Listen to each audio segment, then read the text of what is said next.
The Saudi Pro League is becoming more prominent as more European players, such as Cristiano Ronaldo and Karim Benzema, move to the Middle East. Ronaldo left Manchester United in January and joined Al Nassr, while Ballon d'Or winner Benzema joined Al Ittihad in the summer after leaving Real Madrid. The Saudi Pro League has become a hotbed of transfer activity in recent months, with a number of high-profile players moving to the Middle East. Liverpool captain Jordan Henderson has joined Steven Gerrard's Al Ettifaq, while Fabinho has linked up with N'Golo Kante at Al Ittihad. Manchester City's Riyad Mahrez has also moved to the Saudi Pro League, joining Al Ahly for £30 million.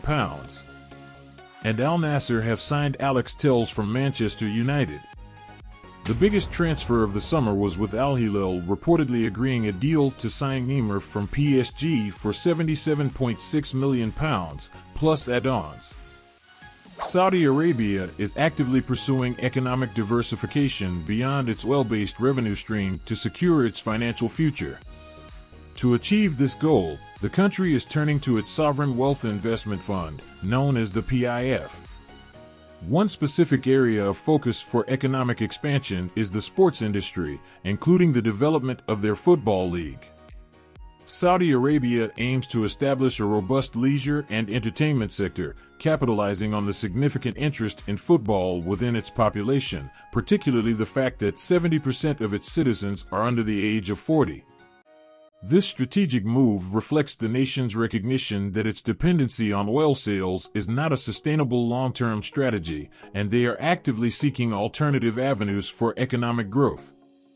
Football enjoys immense popularity in Saudi Arabia, as evidenced by their strong fan presence at the recent Qatar World Cup, where their national team even defeated the eventual champions, Argentina, during the group stages. Recognizing this support for the sport and its potential to boost tourism, the Saudi Arabian leadership has taken a strategic approach. They have observed the significant interest in sports among their population and have decided to capitalize on it by taking control of the sports industry within their borders.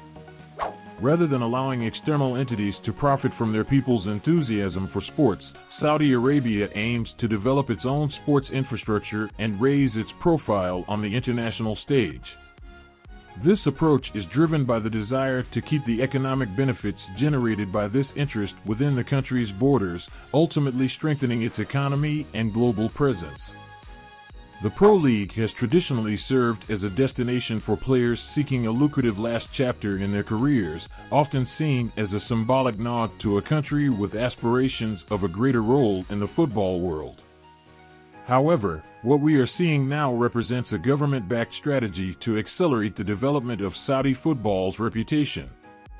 This ambitious plan involves a substantial and coordinated financial effort to attract top-tier talent, ultimately positioning Saudi Arabia as a credible alternative to European football. It's worth noting that Saudi is not the only country in the region that has gained a reputation for offering such opportunities, as Qatar's QNB Stars League has also established a similar status in this regard. Building on this, it's worth noting that Saudi Arabia has taken inspiration from Qatar's playbook by expressing interest in hosting the FIFA World Cup in 2030. While they are already slated to host the AFC Asian Cup in 2027, their aspirations for the World Cup in 2030 might involve potential co-hosting arrangements. Countries like Morocco, Egypt, and Italy have been linked in the past as possible co-hosts, and more recently, Egypt and Greece have been mentioned in this context. It's important to mention that these ideas could evolve over time, and the official announcement of the winning bid for the 2030 World Cup won't come before the mid to late stages of 2024.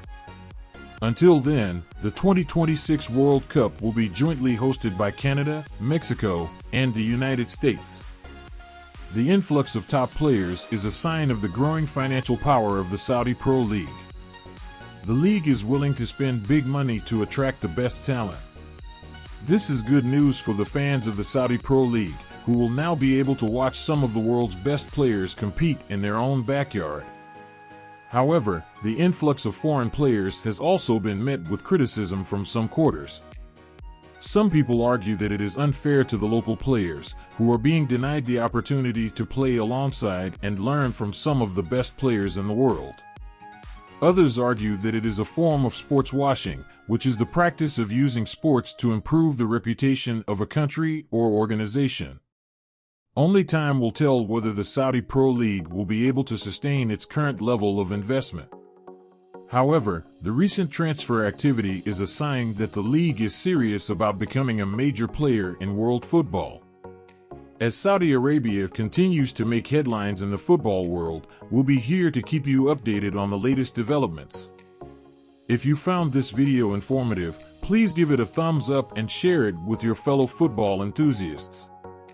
And remember to subscribe for more exciting content. Thanks for joining us, and we'll see you in the next video.